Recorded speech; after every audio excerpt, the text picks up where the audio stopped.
I'm Sarah McFarland Pettiford, the 2021 Pat Asch Fellow.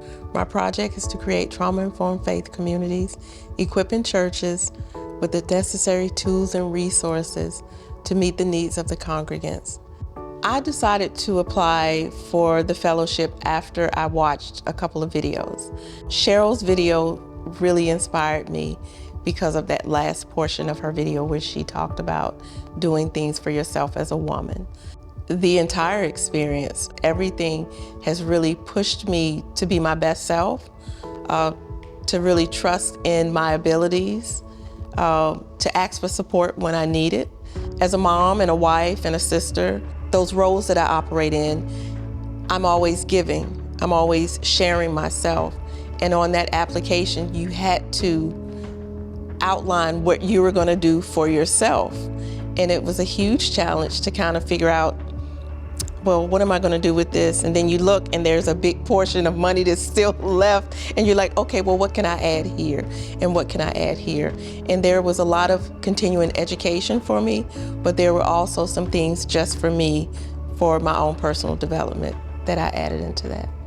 What I've been doing is continuing my education, getting a better understanding of intergenerational trauma, the impact that it has, how we as people, especially people of color, have taken on a lot of maladaptive behaviors that bring about negative behaviors, substance use, domestic violence, living in poverty, breaking those generational cycles.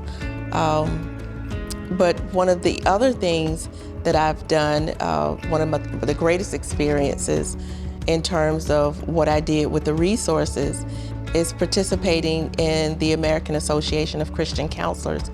I was able to go as a peer in a non-clinical role and feel really confident in my abilities because of my lived experience compounded with the education that I've been able to get through the fellowship.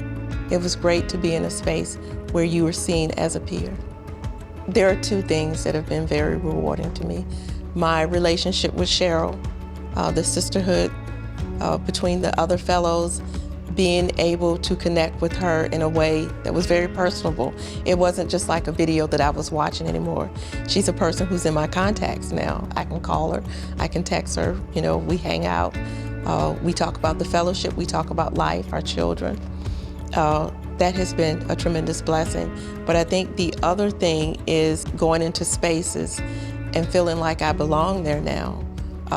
Being a part of this fellowship really has given me more courage to operate as a businesswoman. It has really boosted my self-esteem. Filling out the application was the easy part. The budget part was the hard part because you have to figure out what you're gonna do for yourself. And I think any woman or self-identifying person who's going to apply for the fellowship really needs to get some support maybe from someone else who can see who they are and encourage them to invest in themselves, because it probably will be a struggle. I mean, you think of all the different things you can do for community in terms of the money, but it's really for you to invest in yourself. My confidence in my abilities come from humble beginnings where education was not encouraged. You were supposed to labor with your hands. And being in rooms with people who have a formal education has really encouraged me to continue my education. Even at this age, it's never too late. I'm very capable and willing.